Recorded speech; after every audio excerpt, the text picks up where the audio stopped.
बिस्मिल्लाहिर्रहमानिर्रहीम वलआम वहुव कुल्लु लफ्ज़िन यंतज़िमु जमअन मिनल मुसम्मियात लफ्ज़न औ मानन।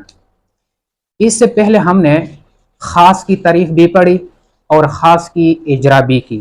आज हम किस्म सानी जो कि आम है उसकी तारीफ पढ़ेंगे। उसमें हम 4 मबाहिस ज़िक्र करेंगे कि क्या उमूम अल्फाज और मानी दोनों में जारी किया जाता है। दूसरा बहस यह है कि अल-फ़र्क़ बैन इज्तिमाल वल बदलियत, इज्तिमाल और बदलियत में क्या फ़र्क है। तीसरी बहस ये जिक्र करेंगे अल-फ़र्क़ बैन अल-अज्ज़ा वल अफ़राद, अज्ज़ा और अफ़राद में क्या फ़र्क है। चौथी बहस में हम एक छोटा सा इख्तिलाफ जिक्र करेंगे कि क्या ये उमूम ज़वात और अशख़ास के साथ साथ मानी में भी जारी किया जाता है, उसमें एक इख्तिलाफ जिक्र करेंगे। तो आते हैं पहली बहस की तरफ कि क्या उमूम अल्फाज के साथ साथ मानी में भी जारी किया जाता है। तो हमारे पास तारीफ में पहली लफ्ज़ है कुल्लु लफ्ज़िन है। तो इसका मतलब यह है कि उमूम जो होता है वो सिर्फ अल्फाज में जारी किया जाता है, मानी में जारी नहीं किया जाता। इसलिए कि कायदा है अल उमूम मिन अवारिज़िल अल्फाज दून अल मानी, उमूम अल्फाज के अवारिज़ में से है, मानी के अवारिज़ में से नहीं। दूसरी बहस यंतज़िमु है। यंतज़िमु से मुश्तरक निकल गया होता है। अगर हम देखें आम में भी शामिल होता है और मुश्तरक में भी शामिल होता है, लेकिन दोनों में फर्क यह है कि आम में जो शामिल होता है वो अला सबीलिल इज्तिमा होता है और मुश्तरक में जो शामिल है वो अला सबीलिल बदलियत होता है। तो इज्तिमाल और बदलियत में क्या फर्क है। तो इज्तिमाल यह है कि ये एक लफ्ज है, उनके सारे मानी है। ये लफ्ज इन सारे मानी को दफातन वाहिदतन शामिल हो जाए या अखबार की शामिल हो जाए। जैसे कि लफ्ज रिजालुन या मुस्लिमूना, मुस्लिमूना के जितने भी अफराद है, जब मुस्लिमूना पर तलफ़ुज़ किया जाता है तो सारे मुसलमान को अखबार की शामिल किया जाता है, ना कि अला सबील बदलियत। और बदलियत कहते हैं अल बदलियत अन सिद्क़ लफ्ज़ अला उमूरिन कसीरतिन मुनावबतन मिन गैर वजूद मानल कुल्ली फिल कुल, जैसे कि लफ्ज़ आइन। मुश्तरक में जो उमूम होता है वो अला सबील बदलियत होता है, जैसे कि लफ्ज़ आइन, ये लफ्ज़ मुश्तरक है। इसका एक माना है सूरज, एक माना है ज़हब, तीसरा माना है फिज़ा, और इस तरह लुंडी को भी कहा जाता है, चश्मे को भी कहा जाता है। इनके बहुत सारे मानी है। तो ये लफ्ज़ आइन जो है इन सारे 5 मानी को यह अखबार की दफातन वाहिदतन में शामिल नहीं होता, बल्कि नंबरवार तरतीब के साथ अला सबील मुनावबत, पहले इसको शामिल होगा, उसके बाद दूसरे को, उसके बाद तीसरे को, उसके बाद चौथे को, उसके बाद 5वें को।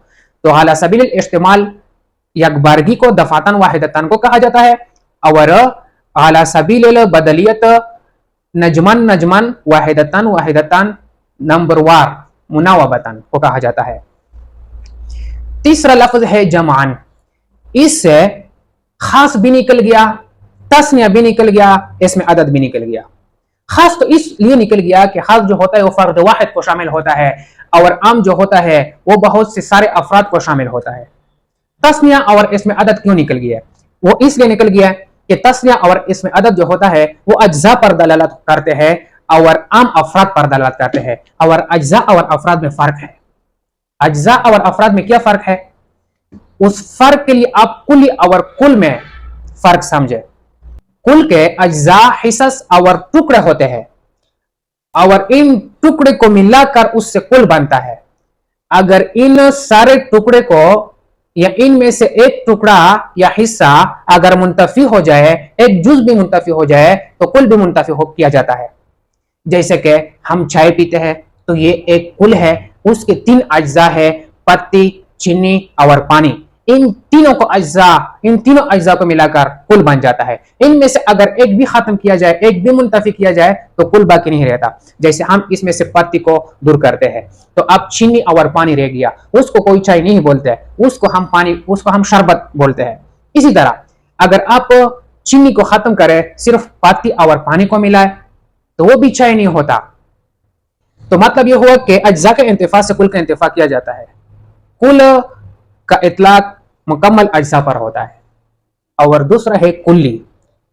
कुल्ली के जो मिज़दाक है, जो अफराद है, उनके इंतिफा से कुल्ली का इंतिफा नहीं होता। जैसे कि इंसान, ये कुल्ली है, ज़ैद अमर बकर उसके अज्जा है। तो अगर ये ज़ैद अमर बकर मुंतफी हो जाए, ये तहत तुराब हो जाए, फिर भी کلی جو انسانیت ہے، انسان ہے، وہ موجود ہوگا۔ اسی طرح اب آ جائے افراد کی طرف اور اجزاء کی طرف۔ ہمارے پاس 100 کا ایک عدد ہے، یہ اجزاء سے مرکب ہے، ان سارے اجزاء کو ملا کر 100 بنتا ہے۔ ان میں سے اگر ایک جز بھی منتفی ہو جائے تو یہ 100 نہیں رہتا، یعنی ایک منتفی ہو جائے تو 99 رہتا ہے، 2 منتفی ہو جائے تو 98 رہتا ہے، 3 منتفی ہو جائے تو 97 رہتا ہے۔ اسی طرح ہمارے پاس 3 کا عدد ہے تو 3 اجزاء سے بنتا ہے، ان میں سے اگر ایک منتفی ہو جائے تو وہ 2 رہ جاتا ہے، اس کو 3 نہیں بولتے۔ اس طرح 2 ہے، وہ 2 عدد کو کہا جاتا ہے، ان میں سے اگر ایک منتفی ہو جائے تو وہ 2 نہیں ہوتا بلکہ 1 ہوتا ہے۔ جبکہ افراد جو ہوتا ہے اگر وہ منتفی ہو جائے تو کل منتفی نہیں ہوتا، جیسے کہ مسلمون میں سے اگر ایک فرد بھی منتفی ہو جائے پھر بھی مسلمان ہے، 2 منتفی ہو جائے پھر بھی مسلمون ہے، 3 منتفی ہو جائے پھر بھی مسلمون ہے۔ اچھا، ہمارے پاس چوتھا لفظ مسمیات ہے، جو کہ ہم نے کہا تھا کہ مسمیات اشخاص اور افراد کو کہتے ہیں، جسے ہم جوہر بولتے ہیں، قیم بالذات کو کہتے ہیں، قیم بنفسہ کو کہا جاتا ہے، اور ایک ہے معانی، اس کو قیم بالغیر کہتے ہیں، جس کو ہم عرض بھی بولتے ہیں۔